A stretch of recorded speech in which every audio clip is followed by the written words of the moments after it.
Testing, testing, testing. It's a great pleasure for me today to return to Japan and to return to Tokyo, where I have Japanese friends by marriage and Japanese relatives by marriage and many Japanese friends and colleagues, some of whom I'm happy to see are in the audience today. I'd like to tell you how the story of my life led to my devoting myself to geography and environment and communicating about environmental issues to the public. I was born in the American city of Boston in 1937, and I grew up during World War II. Growing up during World War II meant that I grew up with geography constantly in my face. On the wall of my bedroom, my father pinned up two maps, a map of the European War Theater and a map of the Pacific War Theater, and every day Dad moved the pins on the maps to show the shifts of battle lines in those two theaters. One of my first childhood memories at the age of 5 was of the first photograph that the American Army released of dead American soldiers killed in battle, of soldiers lying face down in the surf on Buna Beach in New Guinea. When I was 7 years old, we opened and liberated the Nazi concentration camps and were shocked to discover enormous piles of dead bodies of starving prisoners, so many bodies that they could not be buried individually, but that we had to have bulldozers to push them into trenches, that at the age of 7.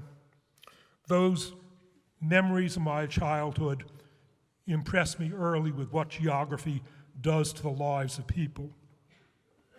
As a result of growing up during the war, I thought that I could never marry a woman who had not also grown up during the war, because she would not understand my life and my outlook. In fact, my Polish-American wife, Marie, was born in 1948 after the end of the war, but the war was an even more vivid second-hand experience for her than it had been for me, because Marie's mother had survived Auschwitz concentration camp, and her father had survived a Russian prisoner of war camp. My 4 years living in Europe as a graduate student in the late 1950s and early 1960s reinforced my understanding of how strongly geography molds our human lives. My European friends, like me, were mostly born around the year 1937. But the lives of all of them were scarred directly by the war. They had variously been orphaned, or they lost brothers and fathers, or they watched their parents' house being bombed, or their education had been foreshortened. None of those things had happened to me, not because of my greater skill, but due entirely to the geographic accident of my having grown up in the United States, while my friends had had the misfortune to grow up in Britain or Germany or Russia or Finland or Yugoslavia or Japan. That rubbed into me again the lesson of what geography could do to people, a lesson that I was going to rediscover when I began working in New Guinea. My father was a physician. My mother was a teacher and a linguist. Both of my parents were first and second generation immigrants to the United States from Eastern Europe. I learned different things from each of my parents. From my father, from my physician father, I learned my love of science. My mother taught me how to read when I was 3 years old and taught me writing style by correcting my school compositions every week for a dozen years. Also from my mother came my love of learning languages, of which I started learning what will prove to be my last language, my 13th language, at the age of 61. My mother also started me on piano lessons when I was 7 years old, and later I started playing the viola and playing the organ. I had fantasies of developing a second career as a musician. I came to realize that I didn't have the talent to be a professional musician, but I've remained an amateur musician, playing piano in chamber music groups, and my musical training has proved valuable for me in my work on birds. It's made me skilled at identifying New Guinea bird songs, which I've learned to describe in musical terms. Finally, I have one sibling, a younger sister, to whom I was constantly explaining things when we were children, growing up together. And that may have contributed to my love now in constantly trying to explain things to a broad public. After attending college, I pursued a PhD in a laboratory science, the laboratory science of physiology, at the University of Cambridge in England, where I studied salt and water transport on the gallbladder, the small organ buried in our liver. Now, the gallbladder itself is not an important organ, but its transport mechanisms proved to be similar to those of much more important organs like the liver and the kidney, but the gallbladder is easier to study because of its anatomy. Now, the essence of laboratory science is to do manipulative experiments, to change the conditions on one side and to keep the condition constant on the other side. For example, by putting a gallbladder into solutions either with or without potassium salts. That's comparisons that the scientist creates herself or himself. Comparisons also became my method of study when I began studying bird ecology and human history, as I'll explain to you. I became one of the world's leading experts on gallbladder physiology, a distinction for which I faced very few rivals in the world, very few competitors. I obtained a professorship at the University of California in Los Angeles Medical School with the responsibility of teaching medical students and doing experiments on the gallbladder. But it gradually dawned on me with increasing horror that the career course expected of me was to keep on devoting the rest of my life to the gallbladder. And that prospect of life seemed limiting. Fortunately, in 1963, a college classmate of mine who shared my love of bird watching, he and I cooked up together a trip to the Andes Mountains in Peru to go mountain climbing for adventure. And at the end of our mountain climbing in Peru, we went down to the Amazon basin to have more adventure in tropical rainforests where we had never been. In the Peruvian rainforest, we had the good fortune to be offloaded by a river steamer at the mouth of a small tributary river on which lived a village of a recently discovered tribe of Indians. In that Indian village, there was nothing for us to do except to talk with the Indians, which was fascinating, and to watch tropical rainforest birds, which was equally fascinating. We loved it. We published 2 papers, my first bird papers, on our bird observations. Now, could we please see the photographs of New Guinea? These are taken by my long-term colleague in New Guinea, David Bishop, with whom I've been working in New Guinea since 1986. And these pictures will go on as background. I'm not going to explain them one by one. In the summer of 1964, after my classmate and I had gone to the Amazon, We sought more extreme rainforest adventures on the tropical island of New Guinea. Why New Guinea?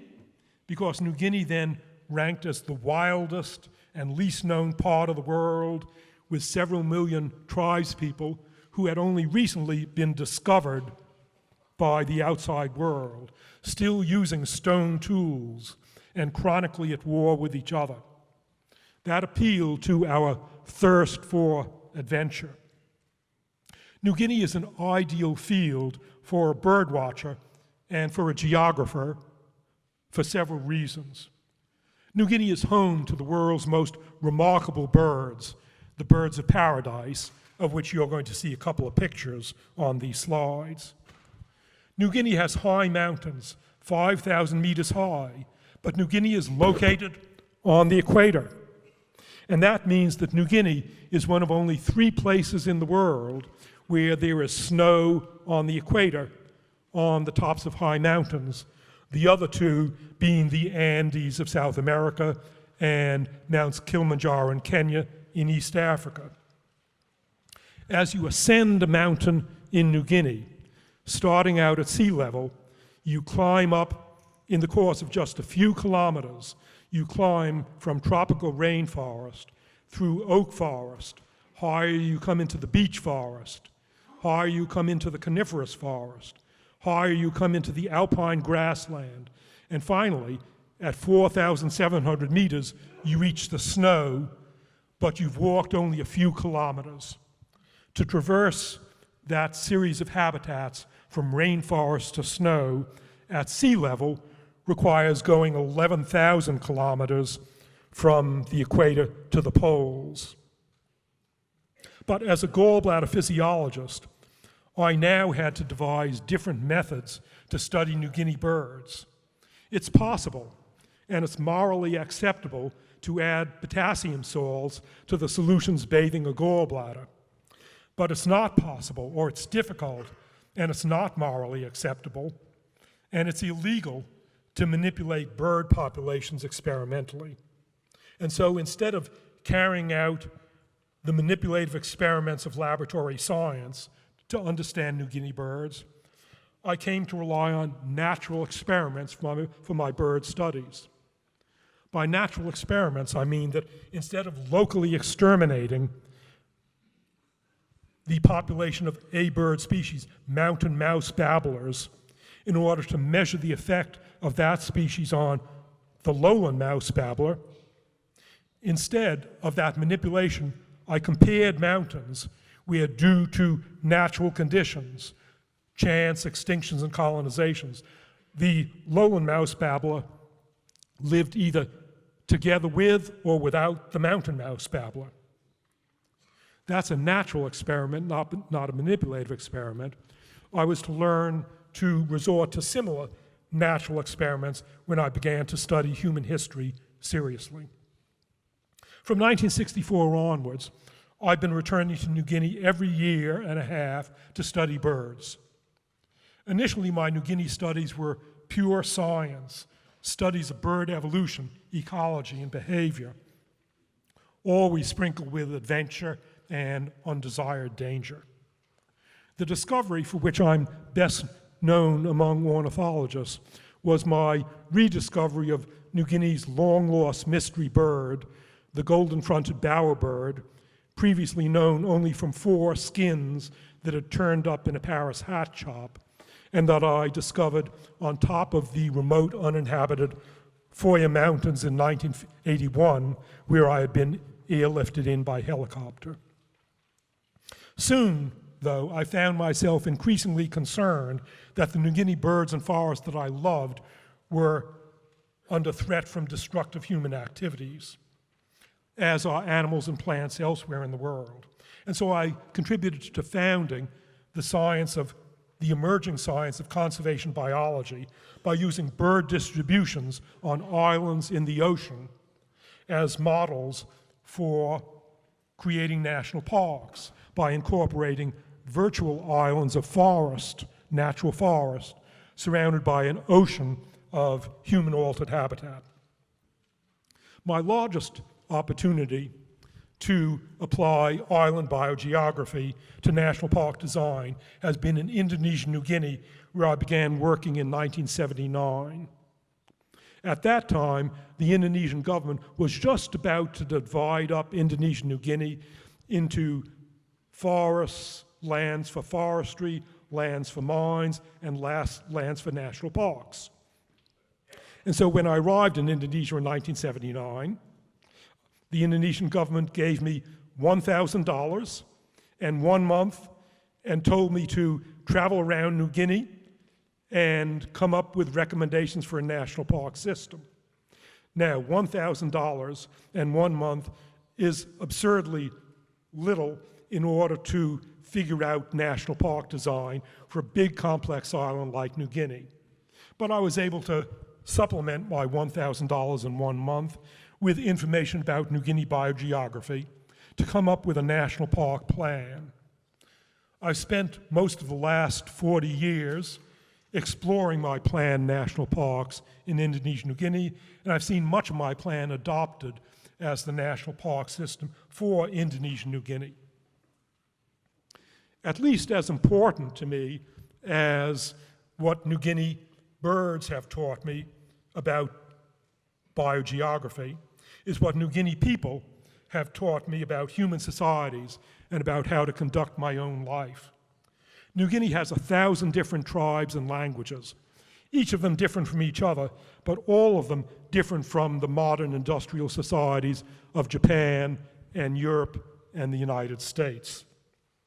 In New Guinea, there are universal human problems that we have in the US and Japan, problems of raising children and growing old and staying healthy and facing dangers, but those problems are solved differently in New Guinea from the ways that we take for granted.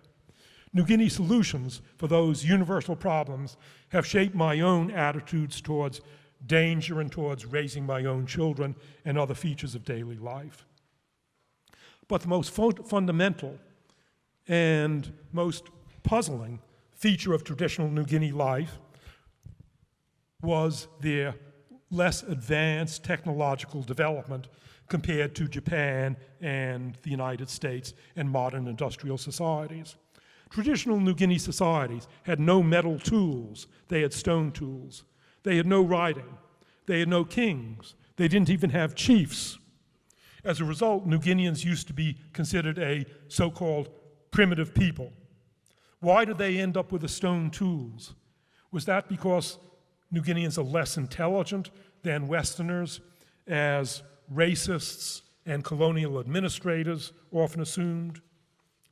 When I arrived in New Guinea in 1964, it took me only a day or two to realize that New Guineans appear on the average to be at least as intelligent, curious, and quick to learn as are Americans. Why then were New Guineans the ones to end up with the stone tools and no writing, whereas I, representative of a literate metal tool using society, I can't even find my way around in the New Guinea jungle or light a fire when it's raining without the help of a New Guinean.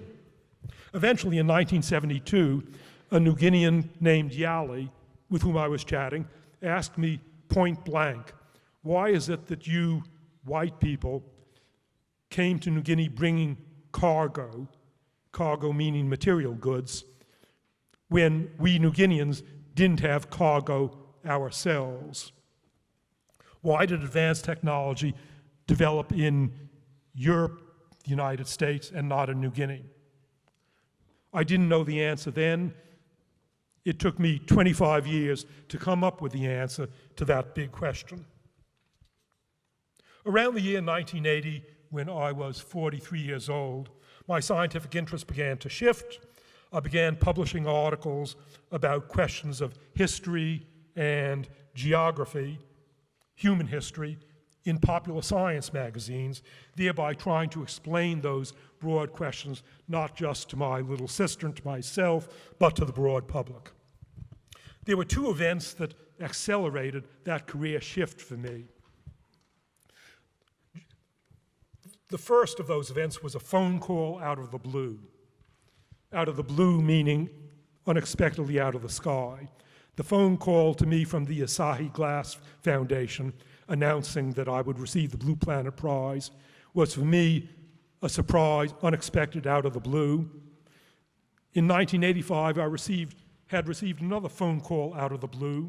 That was from the MacArthur Foundation in the United States, telling me that I had won a MacArthur Fellowship, which meant 5 years of support to do whatever I wanted.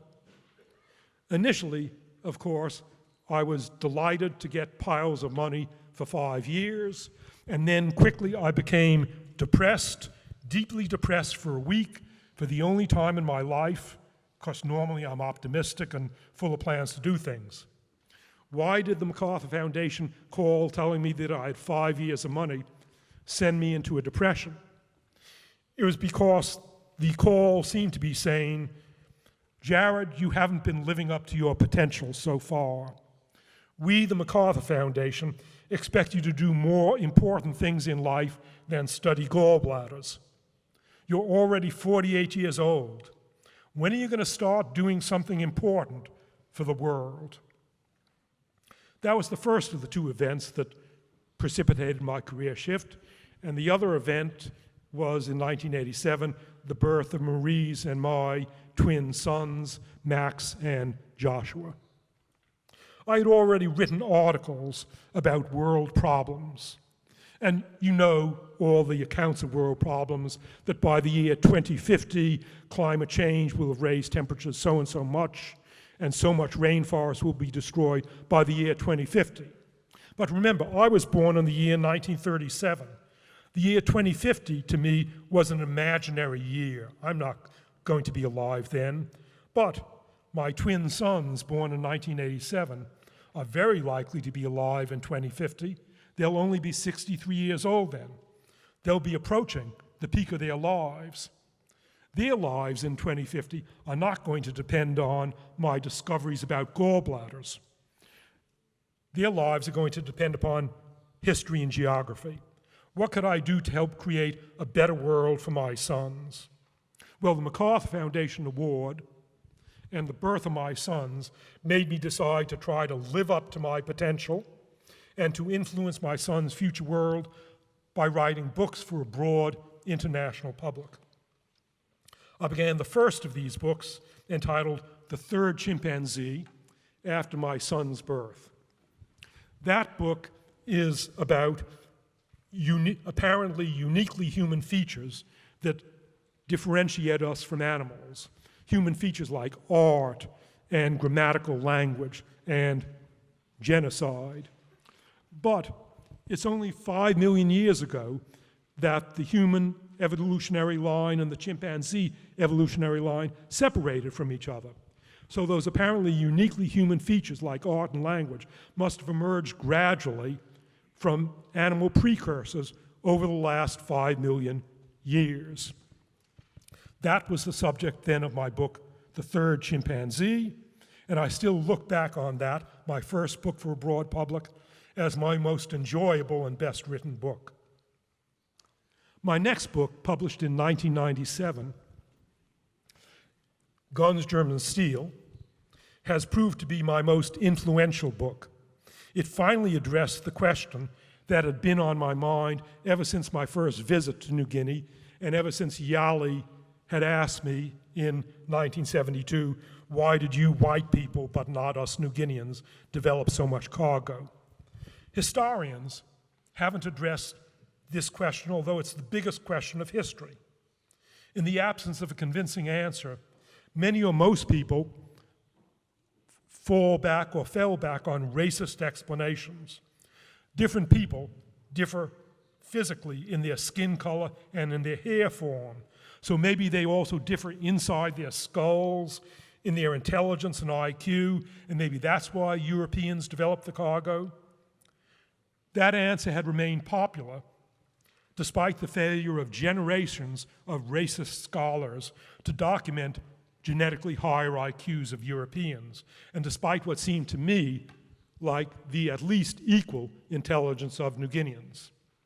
But cargo, meaning technology, metal tools, cargo as well as writing and central government didn't arise from the blue. It arose from a chain of causes, of which the crucial step was the adoption of agriculture. Until 11,000 years ago, all humans everywhere in the world were hunter-gatherers, hunting wild animals and gathering wild plants. Beginning around 11,000 years ago, hunting and gathering gradually evolved unconsciously into agriculture because human processing of wild plants and animals domesticated them. That's to say, unconsciously modified them so as to control their reproduction and so as to make them more useful to us humans. But only a small fraction of wild plants and animals can be domesticated. And those few wild plants and animals are concentrated in 9 or 10 parts of the world, like the Fertile Crescent, China and Mexico. So those parts of the world got a head start on the population explosion caused by agriculture and on food surpluses to feed inventors and to feed kings and bureaucrats. That's to say, agriculture was the essential trigger for the development of cargo and writing and central government. In short, Eurasian people ended up with more cargo because of their good luck of biogeography, not because of their brains or anything else about the biology of Eurasian peoples themselves. Well, Guns, Germs, and Steel won the 1998 Pulitzer Prize for general nonfiction. I quickly followed it with my shortest book, Why is Sex Fun?, about the evolution of human sexuality, while Guns, Germs, and Steel has been my most successful book. Why is Sex Fun?, to my surprise, became my least successful book. Why? Because bookstores, from the title of the book, Why is Sex Fun?, thought that in bookstores it belonged into the erotica section of sex books and sex manuals, where anybody picking it up will not see pictures and explanations of different postures, but will just see boring explanations of sexual evolution. In 2002, I completed my career shift by closing my laboratory of experimental physiology, by moving from UCLA's medical school to its geography department, and ever since I've been teaching geography to my undergraduates, who serve as guinea pigs on whom to try out the ideas of each of my next books. I found that it's much better to try out my ideas on friendly students first before I publish a book, rather than by angry reviewers after I publish the book. Since closing my laboratory and moving to the geography department, I've written 4 books aimed at the broad public.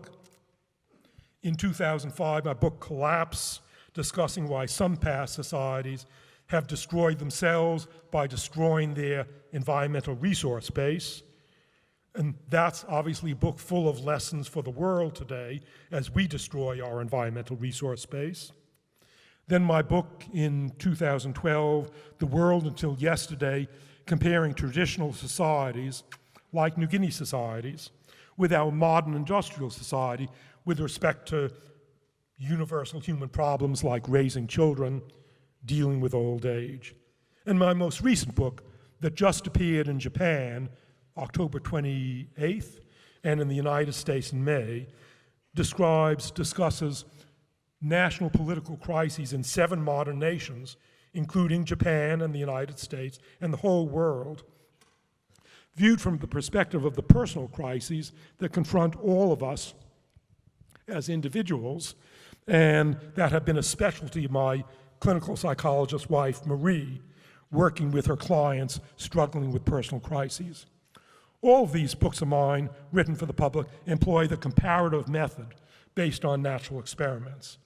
I was able to carry out manipulative experiments on gallbladders in the laboratory, but I can't manipulate human societies. I can't manipulate all Americans living west of the Mississippi River and leaving as unmanipulated control all Americans living east of the Mississippi River. I had to resort to natural experiments, as in my studies of birds. Well, most historians publish books that are single case studies of one country in a short time span, like a book on 19th century Italy. That single case method and my comparative method offer different advantages and different disadvantages. In a single case study of 19th century Italy, you can devote the whole book to one country. In a comparative book like mine, with just a chapter on one country, you can devote less space to that country, but the comparative method poses questions and suggests perspectives that you can't get from a single case study. And that advantage is the basis of the quip: the historian who studies just one society ends up understanding no society. To date, my books have appeared in 40 languages, including all of the major languages of book publishing, plus small markets like the language of Azerbaijan and Mongolian and Estonian. Writing a book for the public requires that an author develop a thick skin, as Eric has also discovered, because some reviewers are really nasty. In compensation, though, public writing can influence the world. Each day I get emails from students who've been reading my books, and at each public lecture, I'm approached by people who tell me that my books changed their lives. In fact, those people have included at least 4 married couples who told me that they met each other as a result of discovering on their first date that both of them were reading my book, Guns, Germs, and Steel. So what lies ahead for me? Now at age 82, I'm still returning to New Guinea to study birds. I'm still teaching University of California undergraduates. I'm still planning my next book. The world's problems are still becoming more serious at accelerating rates. We humans are still currently harvesting our planet's resources unsustainably at rates that can't be continued for more than a few decades. But at the same time, our efforts to solve the world's problems are accelerating. How is it all going to end? We'll know by the year 2050. We don't know now because we can't predict the choices that the world's people will make in the near future. But every one of you here who has children or grandchildren or hopes to have children, every one of you holds a personal investment in the future of our world. Those of us who are scientists and who can and want to write in language that the public understands can play a key role in influencing the public's choices. There are especially 2 things that give me hope in the face of all of the depressing things that you see in the world. One of those things that gives me hope is increasing public recognition of the world's problems, especially public recognition on the part of young people. And the other thing giving me hope is the increasing recognition of environmental problems by big profit-making businesses. A few decades ago, we environmentalists thought of big businesses as evil, as damaging to the environment, as the source of the world's troubles. But within the last 20 years, big American and international companies like Walmart and Chevron and Unilever have begun to devote themselves to environmental matters because they recognize that solving environmental problems is good for them. That's been within good for them and good for the whole world. That's been within the last 20 years. But think of this prize today, the Asahi Glass Foundation Prize, the Blue Planet Prize. The money for this prize is not coming from a private, non-profit charity. The money for this prize is not coming from an environmental, non-governmental organization like World Wildlife Fund. The money for this prize is coming from Asahi Glass, which is a profit-making large business. But Asahi Glass realized already by the year 1992, long before Walmart and Chevron and Unilever, that the world's environmental problems were also problems of Asahi Glass, because Asahi Glass employees are humans who suffer from the world's environmental problems like all other humans, and also because solving environmental problems is good and profitable for the bottom line of Asahi Glass, as well as being good for the whole world. Those are the 2 things that give me hope and that I think also gives Eric hope. Those things, and especially the change in attitudes in recent decades of big businesses, motivate Eric and me to keep studying environmental problems and to keep writing for the public. I thank you for honoring me with the Blue Planet Prize. Thank you.